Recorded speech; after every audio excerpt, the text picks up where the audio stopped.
Hi, I'm Beck, psychologist and EMDR practitioner, practicing with YouTube technology. So we're live today. That's exciting.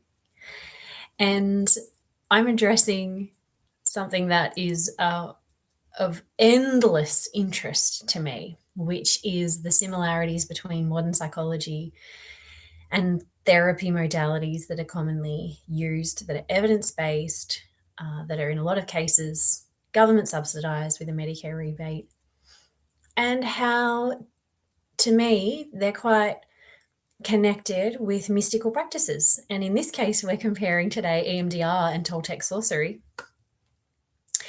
which I was struck by the similarities when I have been diving into Carlos Castaneda's work, who in the 1960s ended up connecting with a shaman.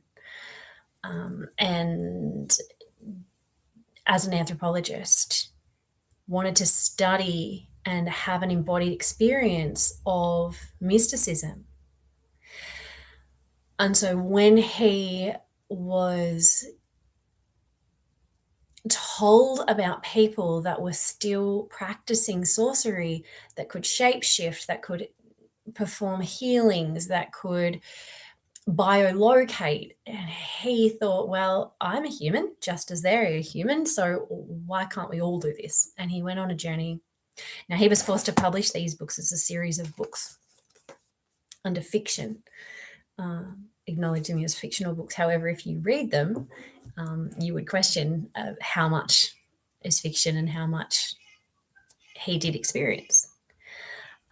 And in these books, it explores the concept of recapitulation, which is a Toltec sorcery term and a Toltec sorcery practice that the shamans would use. And I'll get into a little bit more about what that is in a minute. But we'll come back to what I'm comparing it to, which is EMDR, which is eye movement desensitization and reprocessing, developed in 1987 by Francine Shapiro. Just so incredible to have it reintroduced under a different label with now a really strong evidence base. A little bit frustrating to me that developed in 1987, it took until 2020 to have it subsidized, to have people be able to access it and receive a rebate for it. And even then it was just under PTSD, but they found it's incredibly effective for, I have not found a presentation that it isn't effective within the context of, however, they're acknowledging now specifically depression, anxiety. And of course, it's the best practice for PTSD and remains the best practice. And I have seen what I would term miracles through the course of EMDR with the effects that people are having really very quickly. Now, EMDR, the concept behind it is a bilateral stimulation. And so typically, if you've had EMDR, you'll know what I'm doing here. If you're a practitioner of EMDR, you know exactly what I'm talking about with the bilateral stimulation. So it can be sound, it can be a light on a light bar, it can be this finger movement, which is typically what you'll be familiar with. It's any bilateral stimulation. So you locate the target memory. So let's just use PTSD as an example because it's easy in that it doesn't have to be verbal memory. It can be a completely somatic experience. And so often it's more helpful and more effective to just work with it somatically because the mind doesn't have to get involved and get a story going and cling to the story and have to make sense of it all, to just allow it to be a visceral movement of energy often yields the best results. So the idea is you locate either a target memory or a target body sensation of maybe rigidity or a particular scene that replays, whatever it is, you target that. You have a resourced area, which could be a place I prefer to find in my body personally and in the clients that I work with, a safe part of their body, which I term the sacred neutrality, or the point of sacred neutrality, the seat of the soul. It is a point in your body, we all have it, that has just a detachment, just a peace, a surrender, an acceptance. And once you can connect with that, even if it's the size of a grain of sand, I will say it doesn't matter what it is, as long as you can have an awareness of it, it allows the target energy to flow, to move. And people report movement of energy. So they will feel it move through their body. So often there'll be bubbles, sensation, tingling, moving. And so it sounds, you have to have a lived experience of this to know what I'm talking about in what a somatic experience, a physiological experience it can be. And in that experience, as it moves and we're riding the waves of intensity, because it can get very intense, but as we just allow it, because we're staying out of the way in our point of sacred neutrality and we're allowing the movement of energy, what happens is spaciousness is made. Ease comes, acceptance, just a softening of the system. Sometimes you can't even put words to it. The memory is still there. I'm not erasing your history. But what comes is either a new perspective on that lived experience or an acceptance around it, just a softening, an opening where once you would resist and close or shy away from is now more of an open acceptance towards that. And then the thought processes around that particular area of your life start to change organically. Now that's EMDR as a process. So now let's move into Toltec sourcery. So the idea and what they speak about in, or what Castaneda speaks about in the book, and also Taisha Abela has a book called The Sorcerer's Crossing, and Carlos Castaneda actually wrote the foreword to that book, and she speaks in more detail about this concept called recapitulation. Now, recapitulation is a process of bilateral stimulation. So the sorcerers would shake their head from side to side. So it was a side-to-side head movement. And what they would do, they would target any memory, really. But specifically memories, obviously it will work better, or the concept works better with a memory that holds a lot of charge. And by charge, I mean energetically, you can feel it in your body. It comes with a body sensation, it comes with a contraction or a panic or something that manifests physically. And so what the sorcerers understood about energy and our energy system is that anytime a memory is locked in time, accompanied by a charge, is that becomes locked there. And so the sorcerer can't access the energy. Now, a sorcerer, and I say this because it's tongue in cheek, because you could replace sorcerer with just person, just anybody, us. The person can't access the energy when it's locked in time.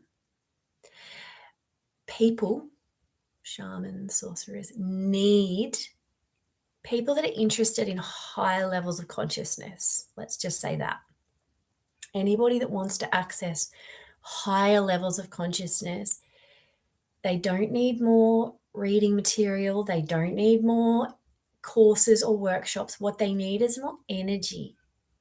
Because what happens is universal truths will reveal themselves. You don't need to force them. You don't need to tap into them. All you need to do is get out of the way enough for them to reveal themselves by having enough charge in your energy system for them to organically be able to show themselves. And the sorcerers knew this.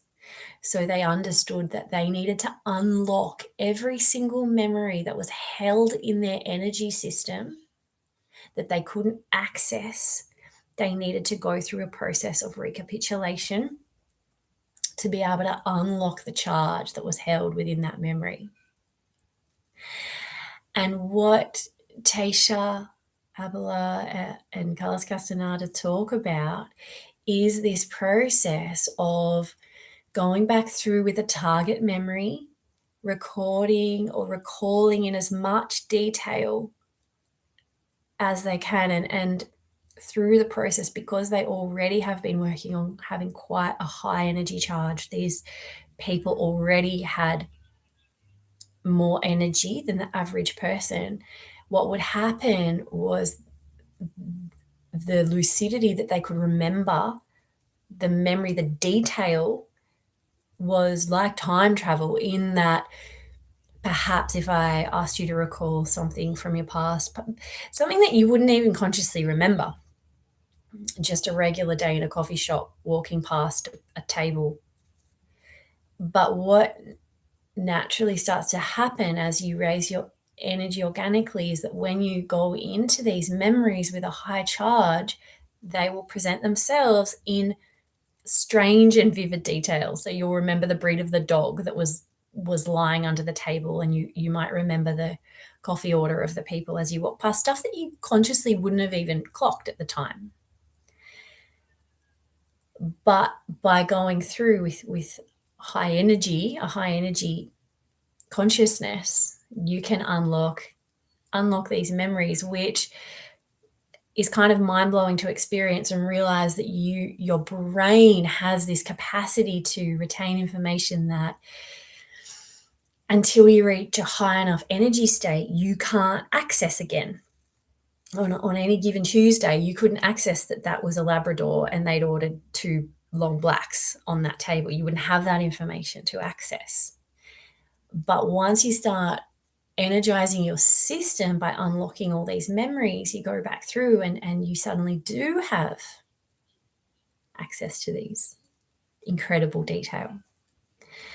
And so not only did they find that they could remember this in incredible detail, but the process would continue until they moved that memory through neutrality just by keeping their hands off it, their psychological hands. You're not manipulating the story. You're not trying to do anything with it. You're just allowing it to flow through you until it softened, until they felt a shift in their body and easing. And then they would know the charge of that memory was now released back into their wider system to flow. So then, and this is where we get to the sorcerer part. So then when they wanted to execute very high things that required very high energy charge, like biolocating, like miracle healings, like the things that we've lost our framework to experience, they would have enough charge to do that. It wouldn't be, the energy wouldn't be locked in different time spaces all around, and they had it. They had that, and they had enough non-attachment as well to have a fluidity through reality, so to speak. So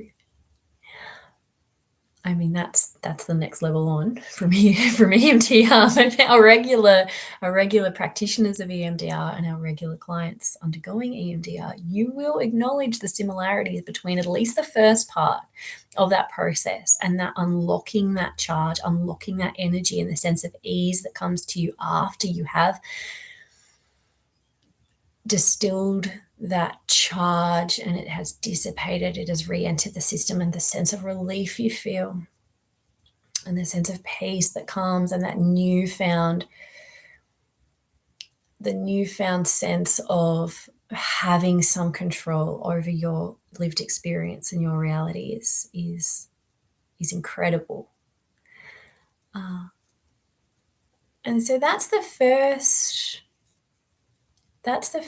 little comparison that I'm dancing with between a modern psychology practice and quite an ancient mystical, shamanistic version of the same thing. So EMDR in 1987, but obviously Castaneda, this is in the 1960s, and that's when he's come across it and actually written about it. But this practice is an ancient practice. And there are other modalities that I will go on to speak about another time that are well accepted and well regarded in this arena, yet have their roots in lots of different places. Some are obvious, like the ACT, acceptance commitment therapy, and its roots in Buddhism and mindfulness and those yogic practices, and that's quite well accepted. There's some other more obscure, different perspectives we can take on why these therapies work, what is actually happening. We've got this much understanding from a scientific, evidence-based, real-time perspective on why they're actually working, and this much in, so this is like the theory, and this much in we don't know. And even EMDR, while you can watch the brain change, it's the one therapy that in real time you can watch on an MRI, the brain actually rewiring. So we know this works. And there's lots of theories about what's happening. We're taxing the working memory, blah, blah, blah, but they are theories. And I would purport that energetically there is so much more at play here than we can consciously be aware of. And I think the sorcerers and the shamans knew it, and they knew more about what we're playing with than we do now. So while this area might be, not evidence-based, I think that's doing us as professionals a disservice, and it's doing our clients a disservice by staying closed to a lot of wisdom. All right, thank you for joining me on my first live stream. And you can get in touch. I'm at Women's Psychology and Breathwork. Yes, I work with men. I have recently started doing that, so I might see you there.